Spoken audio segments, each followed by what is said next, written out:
গ্যাসের দাম বাড়ার আভাস মিলছে, কেননা নতুন বিদ্যুৎ এবং জ্বালানি মাস্টার প্ল্যানে বেশি দামে এলএনজি আমদানির সুযোগ রয়েছে, যার চাপ পড়বে ক্রেতাদের উপর। এসব সিদ্ধান্তকে প্রভাবিত করছে জাপান এবং যুক্তরাষ্ট্রের ব্যবসায়ীরা।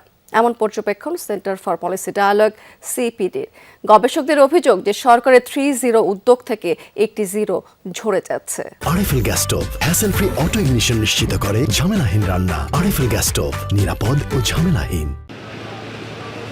বিদ্যুৎ আর জ্বালানি খাত নিয়ে বিভ্রান্তির শেষ নেই। পাওয়ার প্ল্যান্ট আছে কিন্তু পুরোদমে চলে না। গ্যাসের সংকট বাড়লে বিকল্প হিসেবে তেল বা এলএনজি দিয়ে উৎপাদন করলে খরচের চাপ বাড়ে। নবায়নযোগ্য শক্তি নিয়ে অনেক আলোচনা থাকলেও উদ্যোগ কম। থমকে গেছে গ্রিড আর কেন্দ্রে বিনিয়োগ। মোদ্দা কথা, ব্যয় না বাড়িয়ে বিদ্যুৎ আর জ্বালানির ভারসাম্য টানতে ভালোই বেগ পাচ্ছে সরকার। বড় দেশে যে ধরনের এনার্জি, এসবের মাঝে বিদ্যুৎ ও জ্বালানি মহাপরিকল্পনার খসড়া চূড়ান্ত হয়েছে, যা বাস্তবায়ন হবার কথা আগামী 25 বছরে। এই ইস্যুতে বৃহস্পতিবার ব্রিফিং করে সিপিডি জানায়, শেষ মুহূর্তে মাস্টার প্ল্যান বাস্তবায়নে তড়িঘড়ি করছে অন্তর্বর্তী সরকার। প্রাধান্য দেওয়া হচ্ছে আমলাদের মতামত, উপেক্ষা করা হচ্ছে নেপাল ও ভুটান থেকে সাশ্রয়ী দামে বিদ্যুৎ আমদানির সুযোগ।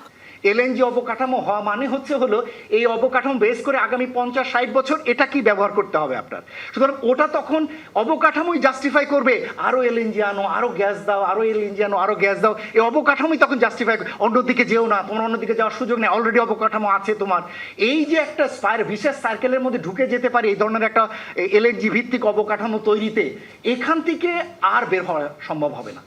গবেষকদের দাবি, বাংলাদেশ এখনো গ্রিন হাইড্রোজেন ও অ্যামোনিয়ার জন্য প্রস্তুত না। তারপরও এই খাতে বিনিয়োগের সুযোগ রাখা হয়েছে। 2040 সালের আগে রাখা হয়নি স্মার্ট গ্রিডের পরিকল্পনা। আইপিএমপিতে যে ধরনের ফুয়েলকে প্রাধান্য দেওয়া হয়েছিল, এলএনজি, কোল, এই ধারাবাহিকতা আমরা আমাদের এখনকার যে মহাপরিকল্পনা সেটার মধ্যেও দেখতে পাচ্ছি।